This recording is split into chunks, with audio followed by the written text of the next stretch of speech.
欢迎来到巴巴娱乐呀频道，请订阅频道，所以大家不要错过当天最热门的新闻。我们今天的时事通讯包括以下内容：欢迎来到巴巴娱乐呀频道，请订阅频道，所以大家不要错过当天最热门的新闻。我们今天的时事通讯包括以下内容：这事不怪杨紫，但也恰恰证明国产仙侠剧正面临一个尴尬的现实。国产剧的起起落落，向来都是既有汹涌澎湃的时候，又有暗流涌动的一面。波涛汹涌的那部分，属于表层的收视。就像杨紫、程毅领衔主演的《沉香如屑》，自开播后16次夺得了全网热度的日冠军，而且在8月5日，在优酷的热度破万了。不得不说，在最近的国产剧中，他的势头那可是独一无二的。杨紫又一次展现出了强大的收视吸引力。仙侠剧自年初迪丽热巴和任嘉伦的《与君初相识》之后，再次有了爆款。不过这故事还有不为人知的深沉一面，那就是不管是剧集本身，还是主演杨紫，或者是近期仙侠剧所得到的评价，都不能说毫无破绽。在豆瓣上，关于这部剧当下热度最高的2条短评，一个写着别老是白花花的天界，黑压压的魔界，渐变色的仙女群，都看腻了。另一个写着真的是把历年来仙恋剧那些俗套的剧情全给用上了。在剧集热度与口碑出现断裂的背后，实际上是仙侠剧这些年一直存在的老毛病。仙侠剧刚出现的时候就特别出彩，靠着《仙剑奇侠传》一下子就达到了创作的巅峰。然而在接下来的17年，一直都没能超越这个高峰。在《三生三世十里桃花》开启了女性向仙侠剧成为爆款的方向以后的说，这类剧差不多5年都没什么变化和创新啦。要是把这几年的仙侠剧跟17年前的仙侠做比较，就更会让人觉得当下的国产仙侠剧爆款是有，热剧也不少，可实际上没一个真行的。别太责怪杨紫，其实杨紫因为这部剧被质疑演技没啥进步，这反映出来的不过是整个仙侠剧没啥亮点。不是杨紫在古偶剧里的表演没了灵气，而是古偶仙侠这类剧的灵气老早就用光啦。但这股仙侠剧的热潮才刚开头呢，接下来等着播的仙侠剧多得像满天星星。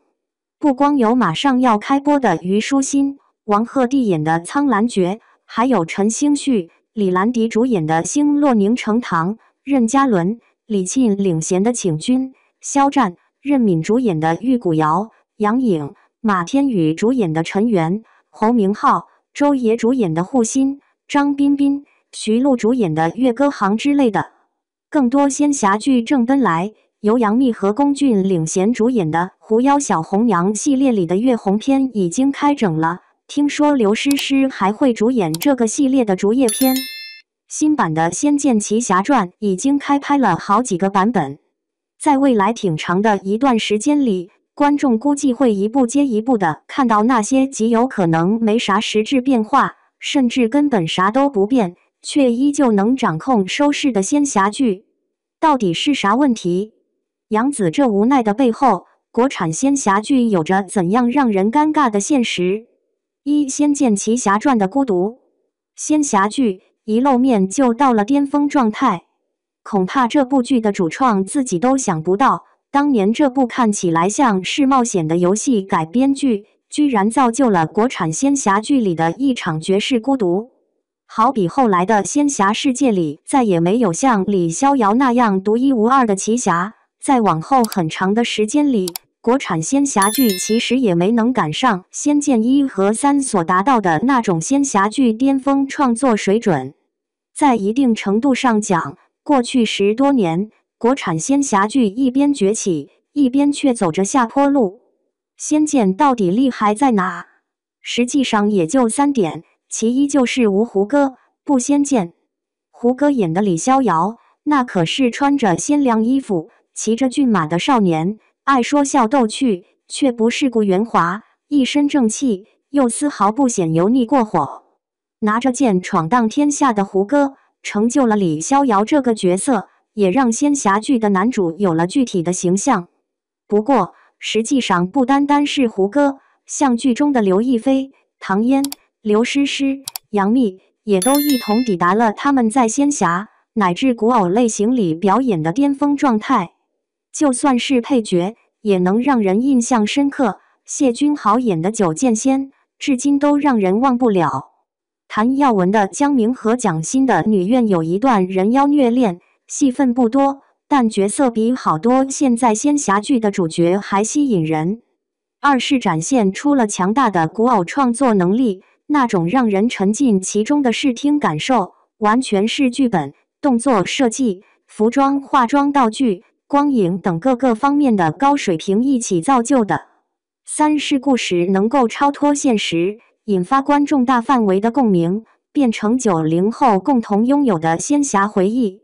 不得不说，这部剧开创了国产仙侠类型，还指明了国产仙侠剧未来的正道，选角到位，故事精彩，制作靠谱，引发共鸣。不过后来，国产仙侠剧也不知道从啥时候开始，完全没照着仙剑走过的道路走，就连拍出这部好剧的唐人影视本身，最后也找不着前进的方向了。9年过去了，在仙剑之后，古剑奇谭靠着大男主模式火了起来。虽说当时剧情有争议，不过侠的元素还是挺突出的。这部剧让好多主角走红了，像演配角的大师兄陈伟霆、小师妹迪丽热巴都借此出了名，仙侠剧开始进入上升阶段。不过随后有李易峰领衔，有杨紫参演的《青云志》，还有赵丽颖参演的《蜀山战记》等，收视率都一般。这表明男性向仙侠剧已经过了它在市场上的巅峰时刻。然而在这些剧里并非核心主角的赵丽颖和杨紫，很快就要在仙侠剧里大放光芒了。由于主打女性向的《花千骨》和《三生三世十里桃花》特别火爆，女性向仙侠剧的时代迅速降临。这两部仙侠大剧差不多给之后几年的仙侠剧定好了基本的样子，四海八荒那样的世界观，师徒修仙然后谈恋爱的模式，还有情意绵绵的主题曲。如今仙侠剧越来越受女性观众喜欢，在故事层面上也逐渐从正邪大战转向更注重 CP 感和情感线，靠先甜后虐的模式来吸引人气。不过神仙世界的恋爱剧情终归有限，看得多了，那些恋爱的套路太陈旧，观众也就慢慢觉得腻了。比起当年仙剑系列整体都很出色，近些年来仙侠剧真正能走红的 CP 和角色，其实更多是在副线里，而不是在比较套路化的主线上。在《与君初相识》以及《恰似故人归》里，郭晓婷演的顺德仙姬，一开始傲慢又痴情，到后来完全黑化，甚至把深爱着的师尊的功力给吸光了。后期毁容后戴的面具让这个角色更具神秘色彩，是最出彩的角色。但就算把这些局部的突破也算进去，大多数观众都觉得仙侠剧是越来越没啥看头啦。各路仙侠剧相互竞争，结果只是让仙侠剧逐渐走进了一条狭窄的胡同。仙侠剧的特效越发华丽了，甜虐的套路玩得越来越顺溜，请来的明星也是越来越多，可像仙剑那样能让普通观众感动的，却越来越少了。二、仙侠剧 TVB 化。从某种角度来说，近些年来的仙侠剧逐渐让这届观众有了看 TVB 剧的那种感受，那就是啥都特别熟悉。国产仙侠剧的数量一直在增多，可制作团队的创意却越来越匮乏。这一来，对于路人观众而言，都弄不清自己在看哪部仙侠剧了，反正觉得所有仙侠剧都一个样。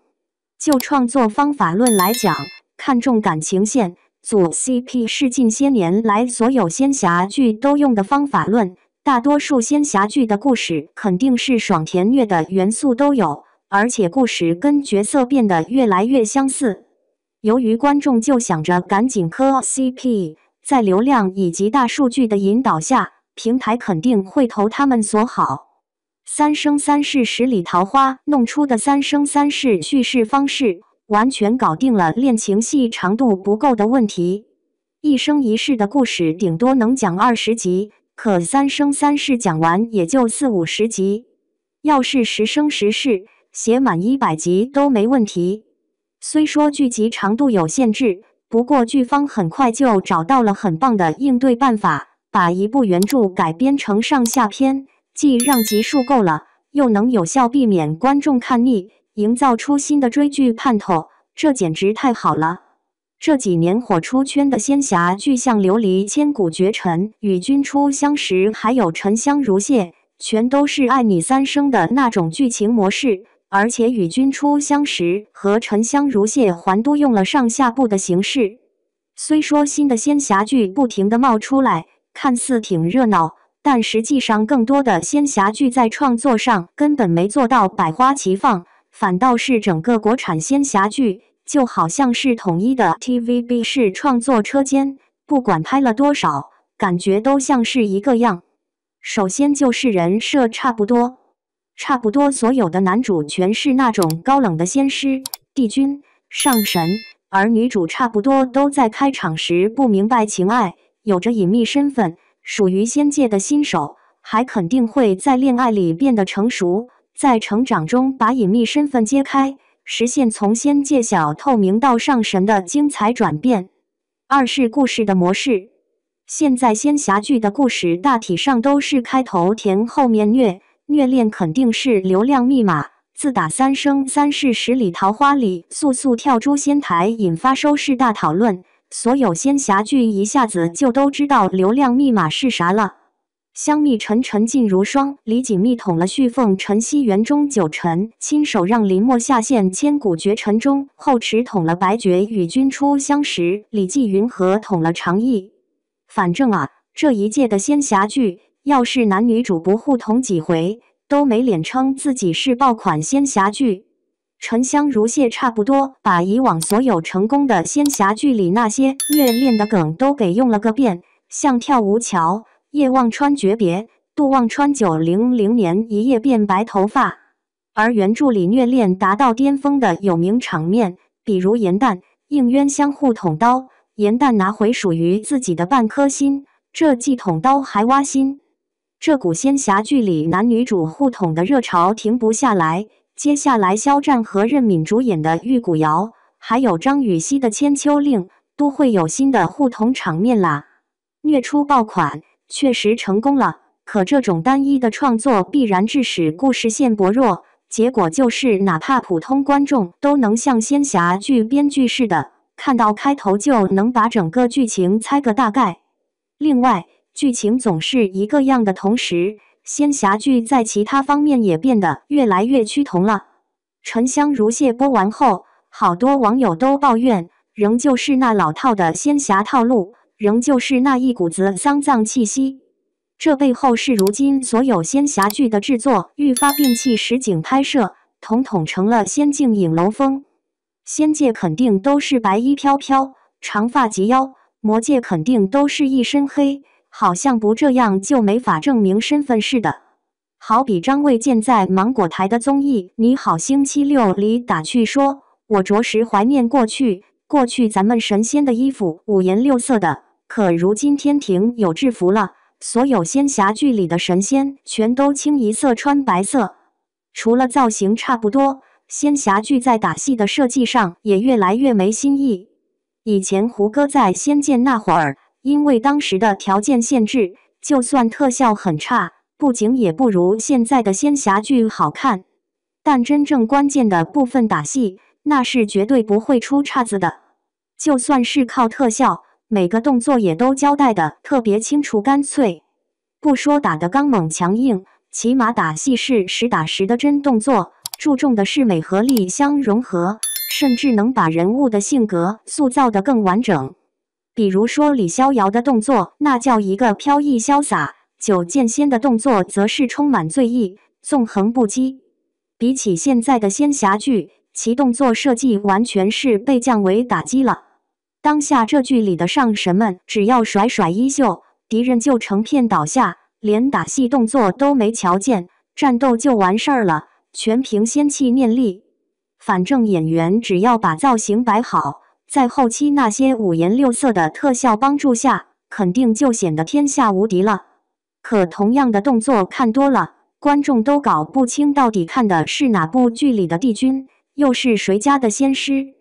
粉丝们成天陷在仙侠剧带来的户主大争论里，普通观众甚至都懒得去管哪部仙侠剧开播了，很少有人留意到仙侠剧的审美出现了全面倒退。3. 仙侠剧听菊风背后的门当户对美学。但要是说创作水平整体下滑，只是让老观众觉得审美疲劳，觉得今不如昔，那还有一种下滑就更让这届仙侠剧名不副实了，有仙没侠。首先的弄明白侠到底是啥。侠是凭借武力去触犯禁令，犯其实就是侠的根本所在，犯禁并非瞎折腾，不是无端生事扰乱世道，恰恰相反，在仙侠剧里世道败坏、群魔乱舞时，仙侠剧中的侠就得反抗，这就叫替天行道。《仙剑奇侠传》能成为观众心里的白月光，绝对不光是靠着浓厚的童年滤镜，还因为在仙侠剧 1.0 时代的故事，实实在在拍出了一个侠字。现今这仙侠剧看到完，都不晓得主角吐着血拼命捍卫的苍生究竟是啥人。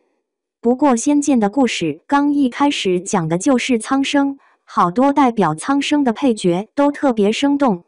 跟这届仙侠啥都不管，一出场就为苍生去战斗不同，仙剑开场的时候，男主压根就没想着拯救苍生，而是等他弄明白了为啥而战，冒险才算真正开始。正因为有侠字的陪衬，才越发凸显出情的美妙。李逍遥跟赵灵儿定下终身，感情至死不变。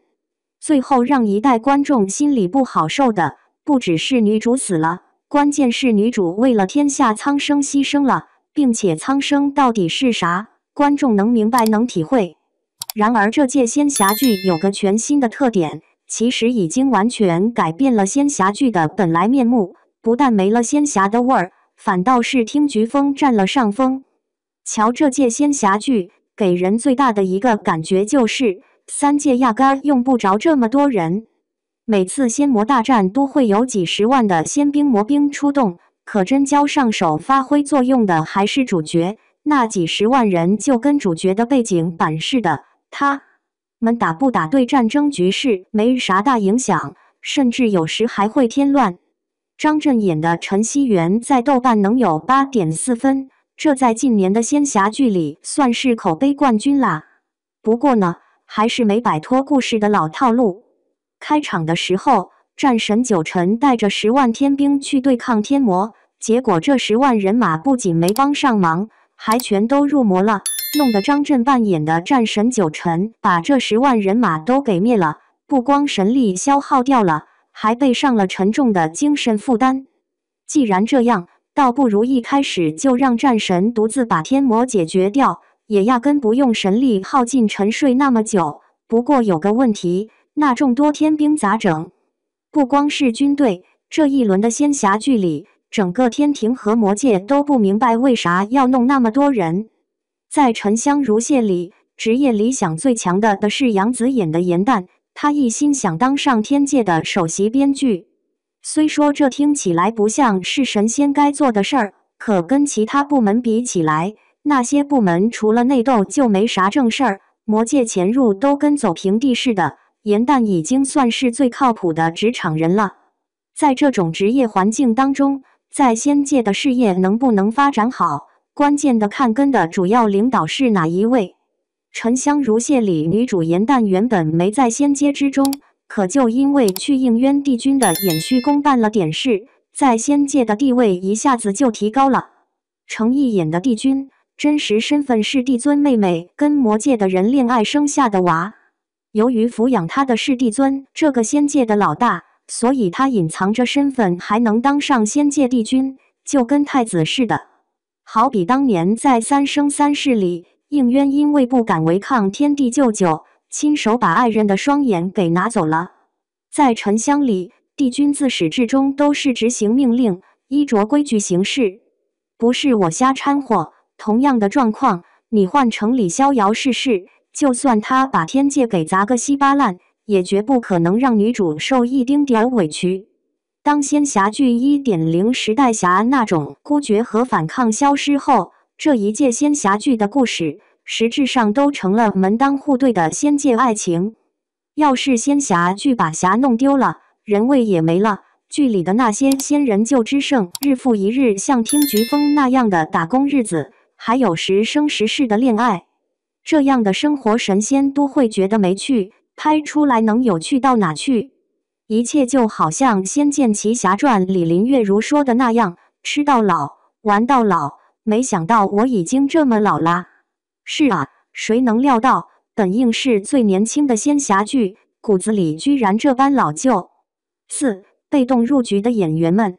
不过就市场而言，不管故事有多守旧，观众还是会为 CP 感强、感情戏丰富的仙侠故事买单。每年夏天，爆款剧依旧少不了仙侠剧，不管是85花还是90花、95花，就连101少女们心里清楚仙侠剧角色没啥内涵，可还是照样接。毕竟市场就像流水似的，哪怕是顶流明星，也不得不跟着走。不过就算你是像杨紫这种有天赋的演员，也没用。那些同质化的剧本和人物，特别容易把演员的灵性给消磨掉。当年杨幂在《神雕》里演的郭襄那么灵，不知道还有没有人记得？杨紫在仙侠剧里表演的那股灵气，到底能持续多久，谁也不清楚。反正如今的仙侠剧大作一个接一个，85花今年仿佛是提前商量好的。杨幂演狐妖小红娘，赵丽颖演雨凤行，刘亦菲演长玲，这几位全都又回到仙侠剧的领域啦。这届小花也不差呀，鞠婧祎、虞书欣不是分别主演《仙剑奇侠传4》和《仙剑奇侠传6》了吗？果然啊，对一个立志站在流量巅峰的人来说，仙侠在所有类型里那可是决战天界的巅峰存在。流量明星都纷纷参与进来，原因归结起来就一句话：仙侠剧带来的流量可太吸引人啦。5. 飞不动的仙侠剧。仙侠剧依旧挺热闹的，可谁也不清楚，这么一条窄道，到底还能走多长时间？就数据而言，沉香如屑还有与君初相识表现都特别出色。不管是从已经播出的、准备播出的，还有开拍的状况来瞧，仙侠已死这种说法不但不成立了，而且完全能讲仙侠剧已然迎来春天。但不管仙侠剧的回潮镜头看上去有多猛，也不管仙侠剧的剧情从三生三世发展到十生十世了，不是明星粉丝的那些观众对于这个曾经常常出爆款的类型，态度都成了吃着没味，扔了又可惜。对于仙侠剧的主要受众年轻观众来讲，他们吃不了爱情的苦头，却又渴望感受爱情。这种成本低但能高效体验爱情的仙侠剧，看似治好了他们的精神内耗。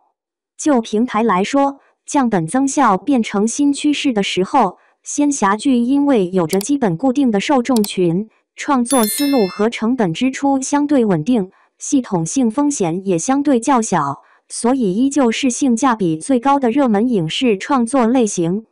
然而在一堆仙侠剧项目的背后，存在着一个越来越让人难堪的状况，观众明白仙侠剧早就陷入了同质化，甚至审美都退步了，主演明星清楚，平台也心里有数，可仙侠剧在市场层面竟然又回暖了。但这样的回春，能算是真正意义上的回春吗？也许仙侠剧的时代真的变了，过去李逍遥他们的仙侠剧，那是观众在口味上的一场冒险。可现在的仙侠剧，主创弄出来的都是没啥新意、套路满满的东西，却意味着能一直有饭吃，手里拿着虐恋这种套路的东西，就能抓住流量，稳住局面，获得好处。老一代观众只有在夜里做梦的时候，才会想起曾经跟着李逍遥他们在仙侠剧世界里闯荡江湖、行侠仗义的时光。可这届国产观众对于仙侠剧到底是白白付出感情了，